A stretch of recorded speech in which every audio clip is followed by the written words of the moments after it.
good day for a date. Bad day for kate. Baka dandruff yan.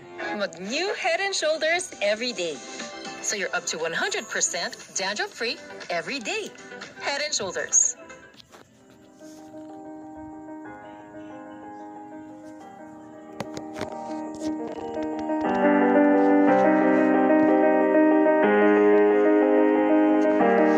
Sumpa ni Coco Martin, totoo nga ba?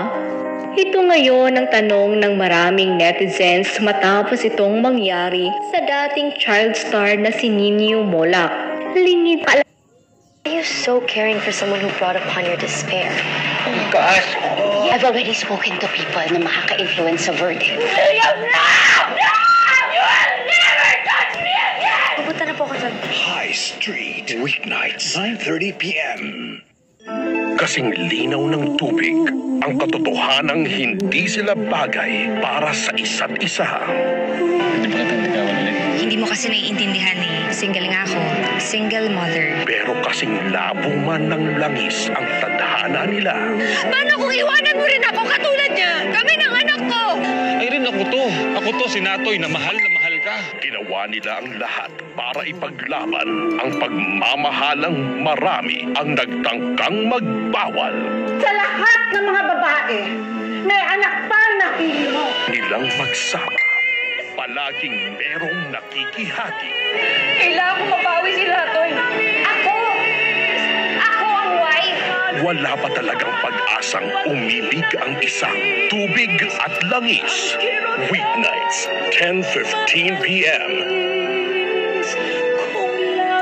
Sa Kapamilya Online Live. Messaging na mag-e-embody ng experience ng mga audience natin for the last 30 years, di ba? You always feel na parang nasa Pilipinas ka rin. Kahit sa ang continent pa, kahit nasa ang country. Not just entertainment, but music, news, messages, and all. And TFC has provided that. Lahat ng mga pinag-performance, very, very successful pagkasama ko ang TFC. Beyond doon sa dream ko na makapunta ng US, dinala ko ng TFC sa buong mundo. Kahalagahan ng TFC to connect and they feel that they're just, they're home. Yun yung naramdaman ko na ang sarap ng pakiramdam because you're able to make them happy and make them feel at home kahit malayo sila. We always get to champion OPM in general kahit saan man kami sa mundo. So I'm very happy and I'm very grateful for another opportunity like this. They've made another part of the world their home. We need TFC.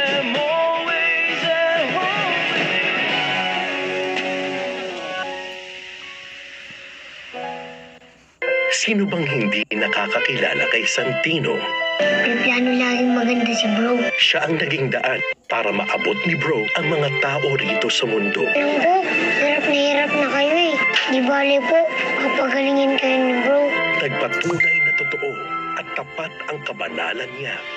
Anuman ang pagdaanan, hinding-hindi siya tumipigil manalig. Huwag po tayo mag-alala. Lagi po siyang nandito. Di po niya tayo iiwanan. May bukas pa, weekdays, 8:30 a.m. Sa Kapamilya Online Live. Thank you, bro.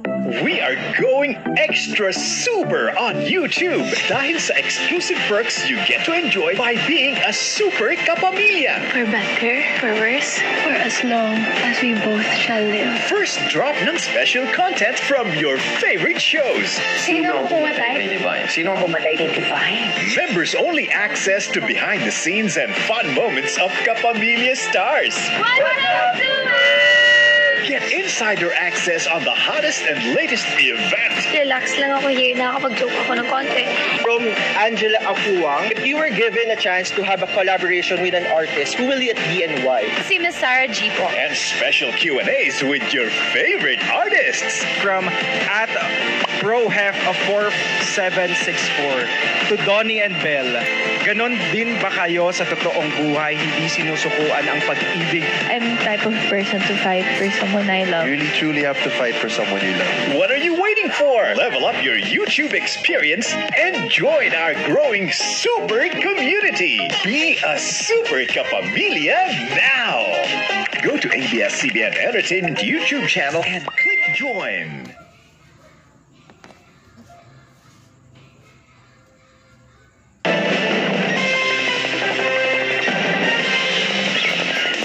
arestado ang isang lalaking tumangay ng motorsiklo sa Maynila para umano gamitin sa pambababae ang mga eksena sa pool sa CCTV. Exclusive, nagpapatrol, Jeff Caparas. Miyerkules ng madaling araw nang makita ang lalaking ito sa bahagi ng Figueroa Street sa Paco, Maynila. Lumapit siya sa isang bahay at sumilip sa loob nito. Maya-maya ay nagpunta siya sa bintana ng banyo ng bahay. Hindi kita sa CCTV pero dito na pala siya nakapasok sa loob ng bahay. Paglabas, may dala na umano siyang mga susi ng motorsiklo. Hindi gumana ang mga susi sa dalawang motorsiklong nakaparada pero natsambahan niya ang susi na ikatlong motor na agad niyang tinangay. Kinabukasan na natuklasan ng may-ari na wala na ang kanyang motor. Pagkagising ko po ng 7 a.m., wala na po yung motor ko. Tapos yung mga nakabalot pong cover sa motor ng kapatid ko, nakabagsak na po. So yun dapat yun? Opo. Lahat po, pinipilit i-start yung motor. Agad niyang inireport ang nangyari sa barangay at pulisya. Sa tulong ng CCTV, nakilala ang suspect.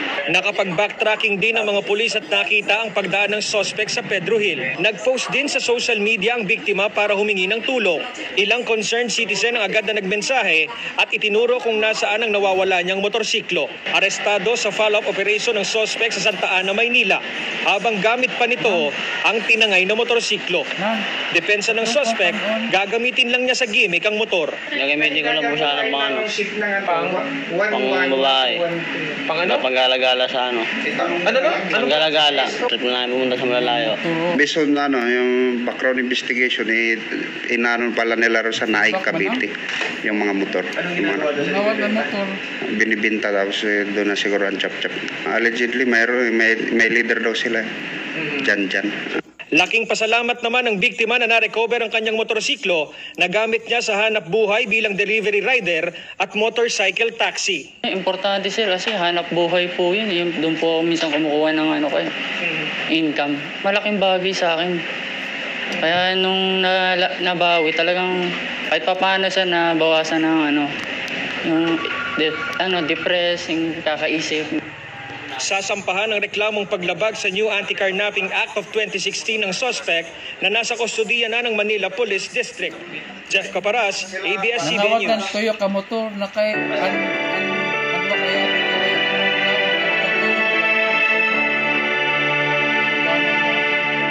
Naghatid po ng libreng livelihood training para sa mga stay-at-home na nanay sa Cardona, Rizal, ang ABS-CBN Lingkod Kapamilya, katuwang ang ilan nating partners.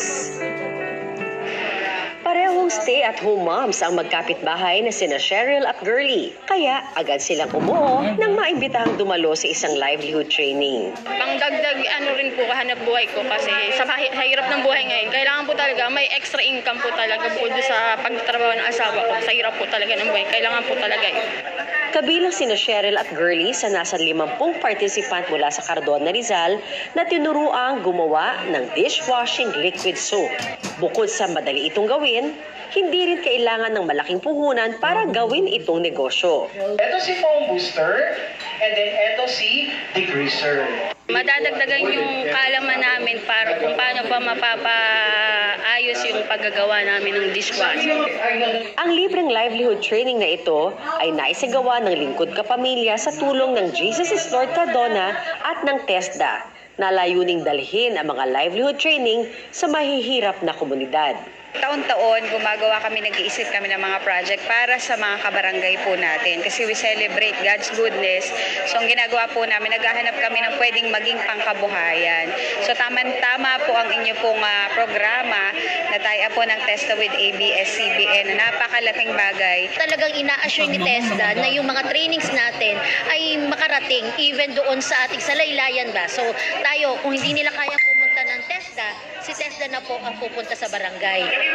Nakatanggap ng training certificate ang mga dumalo sa livelihood training at namigay din ang Lingkod Kapamilya ng starter kit para makapagsimula na sila agad ng kanilang mga negosyo.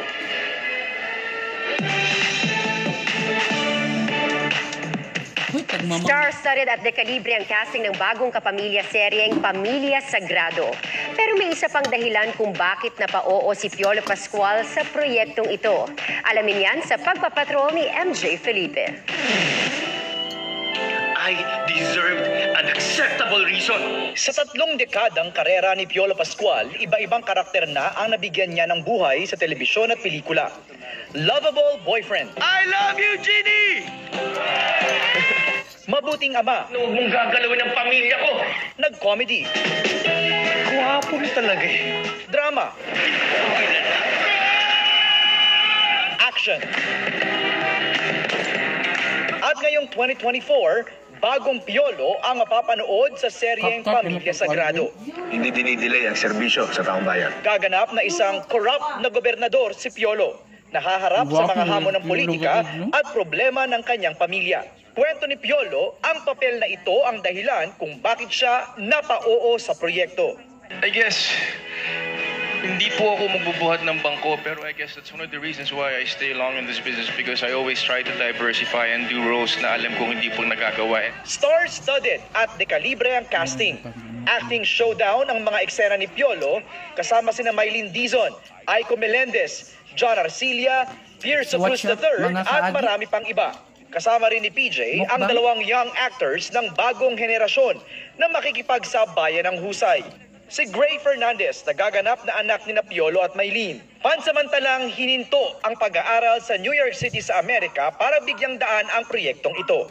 They pitched me the project and I just resonated with that kind of life and with that kind of story. And of course, one of the main reasons that persuaded me to accept the project was to get the chance to work with one of the greatest actors of this country, Mr. Piolo Pascual. Si Kyle Echari naman, ka-eksena sina Shaina Magdayaw at Joel Torre. Para kay Kyle, ito na ang pinakamapanghamong proyektong kanyang ginawa sa telebisyon. Take 1 daw si Shaina lagi. Oo. Silang dalawa, actually po. Sobrang, pag nahihirapan po ako sa eksena, pag ang dami kong distractions, titingin lang ako sa kanilang dalawa, makaka-connect na ako agad sa eksena. Congratulations, Piolo! Sinorpresa naman ni ABS-CBN Chief Operating Officer for Broadcast, Cory Vidanes, si Piolo, para batiin ito sa kanyang natanggap na Best Actor Award mula sa FAMAS kamakailan. Say thank you very, very much for the many years that we've been kapamilya. You've always been so supportive and loyal. Papa P, thank you for unselfishly mentoring all our new artists. I'd like to thank my ABS-CBN family. They never failed to surprise me and amaze me, and it really makes me feel humble, being part of this family for more than half my life. And I'll always be grateful and humble being here with these guys and with Tita Cory. My life would never be complete without you guys. Thank you. It always feels at home when I'm in ABS-CBN. Mapapanood ang Pamilya Sagrado sa Primetime Bida simula June 17. MJ Felipe, ABS-CBN News. Hinatingkad ng 99 anyos na beauty queen ang taunang Santa Cruzan sa pagdiriwang ng Bagayan Festival sa Albay. Gumanap bilang Reina Emperatriz ang World War II survivor at kinoronahang 1947 Peña Francia Festival First Princess si Esther del Rosario. At namangha po ang mga manonood na walang kupas pa rin ang ganda ni Lola Esther.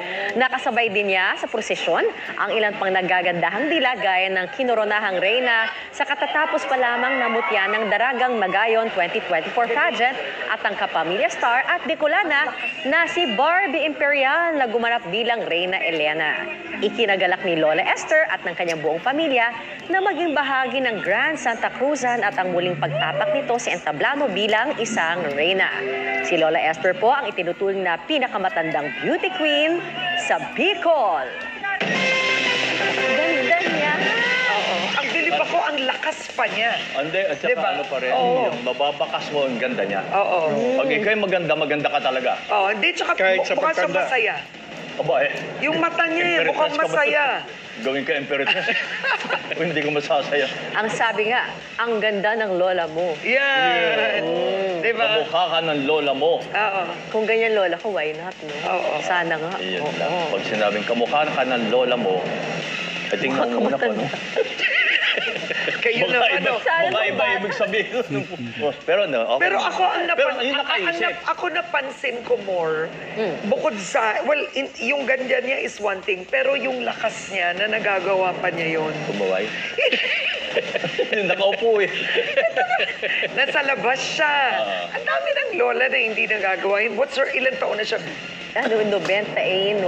Oh, 99. Ano nga? Pakiulit nga. Tama ba? 90 something, no? Ikaw na ba siya? 90 something. 90 something. 90 is 99. So, ang storya doon is the fact, para sa akin 99. Isipin mo, 99, lumalabas, kumakaway, alert sa tao. O plus, maganda pa. But, I mean, wow, to age that way, that is a blessing. Alam mo, Karen, old age is a blessing. Pag 99 ka na, nagpapatrol ka pa rin. Mas kung pumanat... Pinaparinggan mo ako. Makabot 100, makadawat. Wala ko sinasabi. 90 pa lang ako.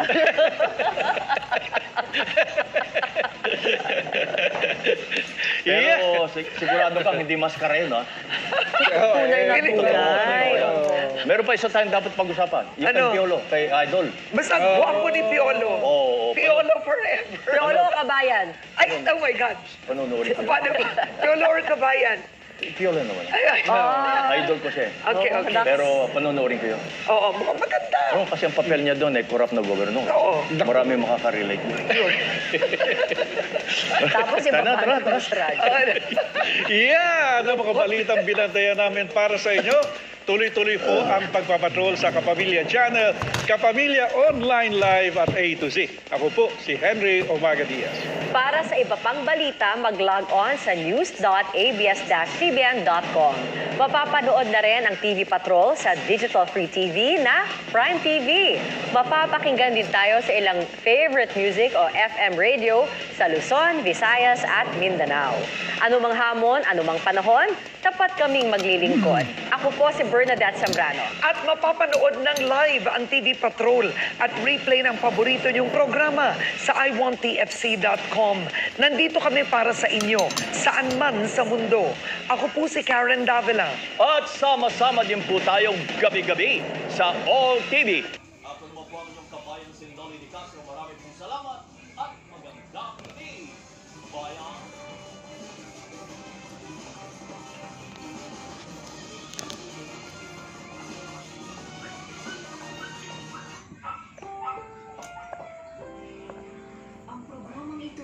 Rated SPG. Striktong patnubay at gabay ng magulang ang kailangan. Maaaring may masiserang tema, lengguwahe, karasan, sexual, horror o droga na hindi angkop sa mga bata.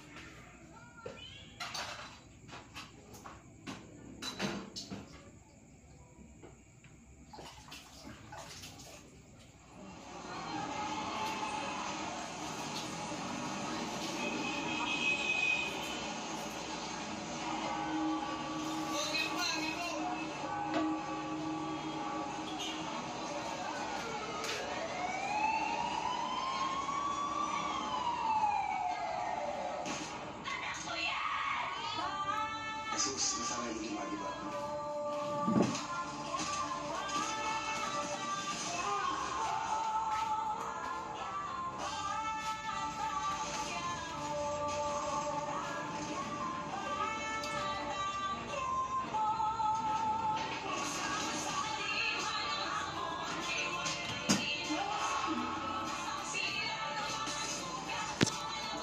Bastante apo.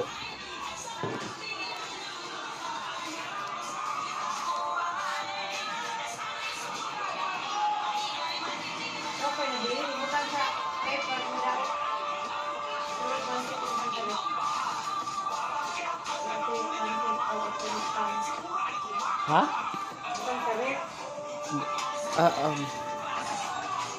Iposong kura. Ha? Konong kura.